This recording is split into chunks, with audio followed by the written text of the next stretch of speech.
ಇಂಧನ ಮಂತ್ರಿ K J George ಸಾಹೇಬ್ರೆ ಇಲ್ಲಿ ನೋಡಿ, ಈ ಸ್ಟೋರಿನ ನೀವು ನೋಡಲೇಬೇಕು. ಕರ್ತವ್ಯ ನಿರ್ವಹಿಸ್ತಾ ಇದ್ದಾಗಲೇ ಲೈನ್ ಮ್ಯಾನ್ ದುರ್ಮರಣ ಆಗಿರುವಂಥದ್ದು.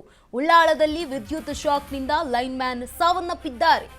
ಇಂಧನ ಮಂತ್ರಿ ಕೆಜೆ ಜಾರ್ಜ್ ಸಾಹೇಬ್ರೆ ಇಲ್ಲಿ ನೋಡಿ, ಕರ್ತವ್ಯ ನಿರ್ವಹಿಸ್ತಾ ಇದ್ದಾಗಲೇ ಲೈನ್ ಮ್ಯಾನ್ ದುರ್ಮರಣ ಆಗಿರುವಂಥದ್ದು.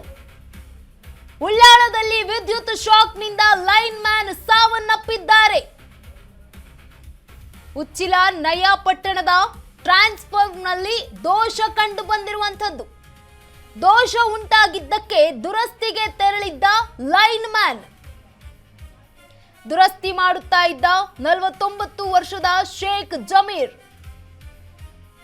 ವಿದ್ಯುತ್ ಸಂಪರ್ಕ ಸ್ಥಗಿತಗೊಂಡಿದೆ ಅಂತ ಭಾವಿಸಿದ್ದ ಜಮೀರ್ ಟ್ರಾನ್ಸ್ಫಾರ್ಮರ್ ಏರಿ ದುರಸ್ತಿ ಮಾಡಿದ್ದ ಶೇಖ್ ಜಮೀರ್. ಆಗ ವಿದ್ಯುತ್ ಶಾಕ್ ಹೊಡೆದು ಕೆಳಗೆ ಬಿದ್ದ ಶೇಖ್ ಜಮೀರ್ ಆಸ್ಪತ್ರೆಗೆ ಕರೆದೊಯ್ಯುವ ಮಾರ್ಗ ಮಧ್ಯೆಯೇ ಜಮೀರ್ ಸಾವನ್ನಪ್ಪಿದ್ದಾರೆ. ಇಂಧನ ಮಂತ್ರಿ ಕೆಜೆ ಜಾರ್ಜ್ ಸಾಹೇಬ್ರೆ ಇಲ್ಲಿ ನೋಡಿ, ಕರ್ತವ್ಯ ನಿರ್ವಹಿಸ್ತಾ ಇದ್ದಾಗಲೇ ಲೈನ್ ಮ್ಯಾನ್ ದುರ್ಮರಣ ಆಗಿರುವಂತದ್ದು. ಉಳ್ಳಾಳದಲ್ಲಿ ವಿದ್ಯುತ್ ಶಾಕ್ನಿಂದ ಇದೀಗ ಲೈನ್ ಮ್ಯಾನ್ ಸಾವನ್ನಪ್ಪಿದ್ದಾರೆ. ಶೇಖ್ ಜಮೀರ್ ಇವರೇ ಮೃತ ಲೈನ್ ಮ್ಯಾನ್. ಉಚ್ಚಿಲ ನಯಾ ಪಟ್ಟಣದ ಟ್ರಾನ್ಸ್ಫಾರ್ಮರ್ನಲ್ಲಿ ದೋಷ ಉಂಟಾಗಿತ್ತು. ಈ ಒಂದು ದೋಷ ಉಂಟಾಗಿದ್ದಕ್ಕೆ ದುರಸ್ತಿಗೆ ತೆರಳಿದ್ದಂತಹ ಲೈನ್ ಮ್ಯಾನ್ ಇದೀಗ ಕರೆಂಟ್ ಶಾಕ್ ಹೊಡೆದು ಸಾವನ್ನಪ್ಪಿದ್ದಾರೆ. ದುರಸ್ತಿ ಮಾಡ್ತಾ ಇದ್ದಂತಹ 49 ವರ್ಷದ ಶೇಖ್ ಜಮೀರ್ ವಿದ್ಯುತ್ ಸಂಪರ್ಕ ಸ್ಥಗಿತಗೊಂಡಿದೆ ಅಂತ ಭಾವಿಸಿ ಈ ಒಂದು ದುರಸ್ತಿ ಕಾರ್ಯ ಮಾಡ್ತಾ ಇದ್ರು. ಟ್ರಾನ್ಸ್ಫಾರ್ಮರ್ ಏರಿ ದುರಸ್ತಿ ಮಾಡ್ತಾ ಇದ್ದಂತಹ ಶೇಖ್ ಜಮೀರ್ ಈ ವೇಳೆ ಕರೆಂಟ್ ಶಾಕ್ ಹೊಡೆದಿರುವಂಥದ್ದು.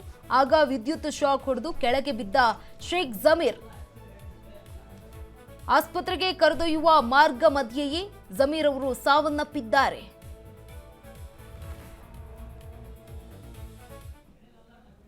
ಇಂಧನ ಮಂತ್ರಿ ಕೆಜೆ ಜಾರ್ಜ್ ಸಾಹೇಬ್ರೆ, ಲೈನ್ ಮ್ಯಾನ್ಗಳ ಗೋಳಿನ ಕತೆ ಕೇಳಿ ಸ್ವಾಮಿ. ಎಷ್ಟು ಜನ ಸಾಯ್ಬೇಕು, ಎಷ್ಟು ಮನವಿ ಮಾಡಬೇಕು ನಿಮ್ಗೆ?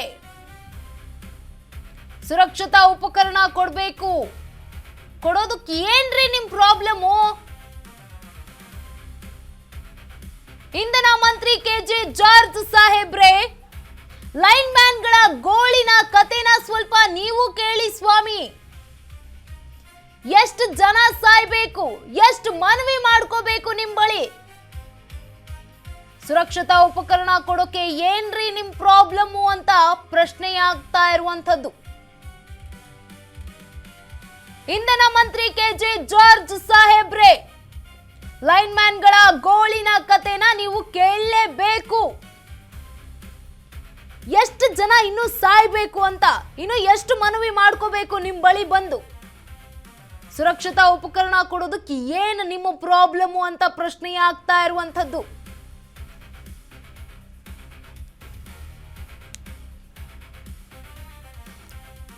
ಇಂಧನ ಮಂತ್ರಿ ಕೆಜೆ ಜಾರ್ಜ್ ಸಾಹೇಬ್ರೆ, ದಯವಿಟ್ಟು ಈ ಸ್ಟೋರಿನ ನೀವು ನೋಡ್ಲೇಬೇಕು. ಜೊತೆಗೆ ಈ ಒಂದು ಸಮಸ್ಯೆಗೆ ಪರಿಹಾರವನ್ನ ನೀಡಲೇಬೇಕು. ಎಷ್ಟು ಜನ ಸಾಯ್ಬೇಕು, ಎಷ್ಟು ಮನವಿ ಮಾಡ್ಕೋಬೇಕು?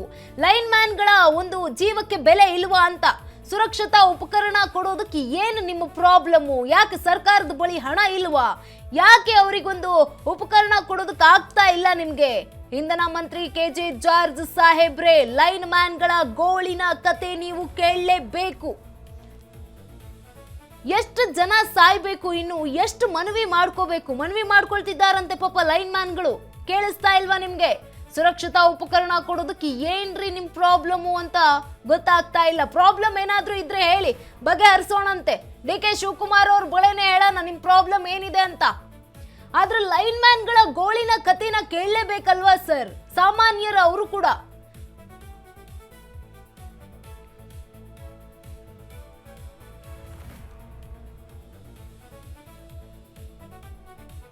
ಸುರಕ್ಷತಾ ಉಪಕರಣ ಕೊಡೋದಕ್ಕೆ ಏನ್ರಿ ಪ್ರಾಬ್ಲಮ್ ಅಂತ ಈಗ ಪ್ರಶ್ನೆ ಆಗ್ತಾ ಇರುವಂತದ್ದು. ನೋಡಿ, ಉಳ್ಳಾಳದಲ್ಲಿ ವಿದ್ಯುತ್ ಶಾಕ್ನಿಂದ ಈಗ ಲೈನ್ ಮ್ಯಾನ್ ಸಾವನ್ನಪ್ಪಿರುವಂತದ್ದು. ಉಚ್ಚಿಲ ನಯಾಪಟ್ಟಣದ ಟ್ರಾನ್ಸ್ಫಾರ್ಮ್ನಲ್ಲಿ ದೋಷ ಉಂಟಾಗಿತ್ತು. ಆ ಒಂದು ದುರಸ್ತಿ ಮಾಡ್ತಾ ಇದ್ದಂಥ ವೇಳೆ ಶೇಖ್ ಜಮೀರ್ ಅವರು ಸಾವನ್ನಪ್ಪಿದ್ದಾರೆ. ಸುರಕ್ಷತಾ ಉಪಕರಣ ಇರ್ಲಿಲ್ವಂತೆ. ಸುರಕ್ಷತಾ ಉಪಕರಣ ಕೊಡೋದಕ್ಕೆ ಏನು ಪ್ರಾಬ್ಲಮ್ ಈ ಸಚಿವರಿಗೆ ಅಂತ ಗೊತ್ತಾಗ್ತಾ ಇಲ್ಲ.